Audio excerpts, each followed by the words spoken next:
ಎಲ್ಲರಿಗೂ ನಮಸ್ಕಾರ. ರಾಯರ ಕಿಚನ್ಗೆ ಸ್ವಾಗತ. ಇವತ್ತು ನಾವು ಬೆಂಡೆಕಾಯಿಯನ್ನು ಬಳಸ್ಕೊಂಡು ತುಂಬಾ ರುಚಿಯಾಗಿರುವಂತಹ ಬೆಂಡೆಕಾಯಿಯ ಚಟ್ನಿಯನ್ನು ಹೇಗೆ ಮಾಡೋದು ಅಂತ ನೋಡ್ಕೊಂಡು ಬರೋಣ. ಇದಕ್ಕೆ ತುಂಬ ಕಡಿಮೆ ಸಾಮಗ್ರಿಗಳನ್ನು ಬಳಸ್ಕೊಂಡು ಮಾಡ್ಕೋಬಹುದು. ಇಲ್ಲಿ ಮೊದಲಿಗೆ ಬೆಂಡೆಕಾಯಿಯನ್ನು ಸಣ್ಣದಾಗಿ ಹೆಚ್ಚಿ ಫ್ರೈ ಮಾಡ್ಕೋಬೇಕಾಗತ್ತೆ.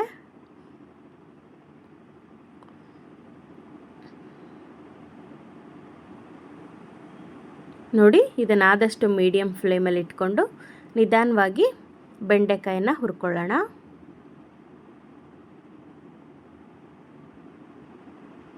ನೋಡಿ, ಈಗ ಇದಕ್ಕೆ ನಾನು 1 ಟೇಬಲ್ ಸ್ಪೂನ್ ಆಗುವಷ್ಟು ಎಣ್ಣೆಯನ್ನು ಹಾಕ್ಕೊಂಡಿದ್ದೀನಿ.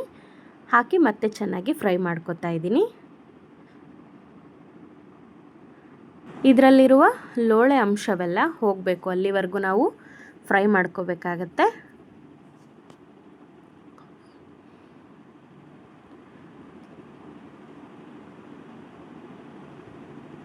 ಈ ಬೆಂಡೆಕಾಯಿ ಆರೋಗ್ಯಕ್ಕೂ ಕೂಡ ತುಂಬಾ ಒಳ್ಳೆಯದು. ಆದಷ್ಟು ನಮ್ಮ ಊಟಗಳಲ್ಲಿ ಇದನ್ನು ಹೆಚ್ಚಾಗಿ ಬಳಸ್ತಾ ಇರಬೇಕು. ಅದರಲ್ಲೂ ಶುಗರ್ ಇರೋರಿಗೆ ಇದು ತುಂಬ ಒಳ್ಳೆಯ ತರಕಾರಿ. ಇದರಲ್ಲಿ ನಾರಿನಂಶ ಇರೋದರಿಂದ ಶುಗರ್ ಪೇಷಂಟ್ಸಿಗೆ ತುಂಬ ಒಳ್ಳೆಯದು. ನೋಡಿ,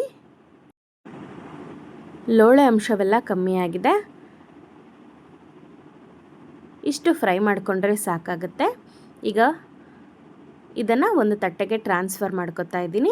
ಹಾಗೆಯೇ ಇದೇ ಬಾಣಲಿಗೆ ನಾನು 3 ಹಸಿಮೆಣಸಿನಕಾಯನ್ನು ಹಾಕಿ ಇದಕ್ಕೆ ಸ್ವಲ್ಪ ಎಣ್ಣೆಯನ್ನು ಹಾಕ್ಕೊಂಡು ಫ್ರೈ ಮಾಡ್ಕೊತಾ ಇದ್ದೀನಿ. ನೋಡಿ, ನಿಮಗೆ ಖಾರ ಎಷ್ಟು ಬೇಕಾಗುತ್ತೆ ನೋಡಿಕೊಂಡು ಹಸಿಮೆಣಸಿನಕಾಯನ್ನು ಸೇರಿಸ್ಕೊಳ್ಳಿ.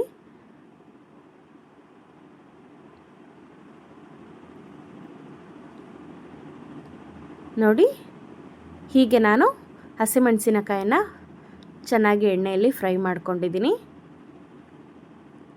ಇಷ್ಟಾದರೆ ಸಾಕಾಗುತ್ತೆ. ಈಗ ಒಲೆಯನ್ನು ಆಫ್ ಮಾಡ್ಕೊಳ್ಳೋಣ.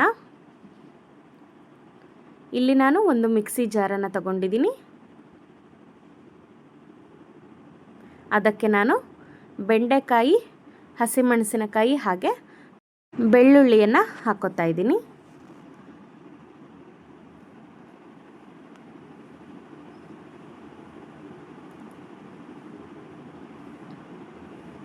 ಈಗ ಮಿಕ್ಸಿ ಜಾರಿಗೆ ಇದನ್ನೆಲ್ಲ ಹಾಕ್ಕೊಂಡ ನಂತರ ರುಚಿಗೆ ಸ್ವಲ್ಪ ಉಪ್ಪನ್ನು ಹಾಕ್ಕೊಳ್ಳೋಣ. ಹಾಗೆಯೇ 1 ಟೇಬಲ್ ಸ್ಪೂನ್ ಆಗುವಷ್ಟು ನಾನಿಲ್ಲಿ ಜೀರಿಗೆಯನ್ನು ಹಾಕೋತಾ ಇದ್ದೀನಿ. ಹಾಗೆಯೇ ಇದಕ್ಕೆ ಸ್ವಲ್ಪ ಕೊತ್ತಂಬರಿ ಸೊಪ್ಪನ್ನು ಹಾಕ್ಕೊಳ್ಳೋಣ. ನಿಮಗೆ ಬೇಕಾದರೆ ಹಾಕ್ಕೋಬೋದು, ಇಲ್ಲಾಂದರೆ ನಡೆಯುತ್ತೆ. ಈಗ ನಾವು ಇದನ್ನು ತರಿಯಾಗಿ ರುಬ್ಕೊಂಡು ಬರಬೇಕಾಗತ್ತೆ. ಅಥವಾ ನೀವು ಕುಟ್ಟಾಣಿ ಇದ್ದರೆ ಅದರಲ್ಲೇ ಚಟ್ನಿಯನ್ನು ಕುಟ್ಕೊಂಡ್ರೂ ಸಹ ತುಂಬಾ ಚೆನ್ನಾಗಿರುತ್ತೆ. ನೋಡಿ, ಇಲ್ಲಿ ನಾನು ಮಿಕ್ಸಿ ಜಾರಲ್ಲಿ ತರಿಯಾಗಿ ರುಬ್ಕೊಂಡು ಬಂದಿದ್ದೀನಿ. ಈ ಚಟ್ನಿ ರೊಟ್ಟಿ, ಚಪಾತಿ ಹಾಗೆಯೇ ಬಿಸಿ ಅನ್ನಕ್ಕೂ ಕೂಡ ತುಂಬಾ ರುಚಿಯಾಗುತ್ತೆ. ಈ ಚಟ್ನಿಗೆ ಮೇಲೆ ಸ್ವಲ್ಪ ಎಣ್ಣೆಯನ್ನು ಹಾಕ್ಕೊಂಡು ರೊಟ್ಟಿ ಜೊತೆ ತಿಂತಾಯಿದ್ರೆ ತುಂಬಾ ಒಳ್ಳೆ ಕಾಂಬಿನೇಷನ್ ಆಗುತ್ತೆ. ತಪ್ಪದೆ ಟ್ರೈ ಮಾಡಿ. Thank you.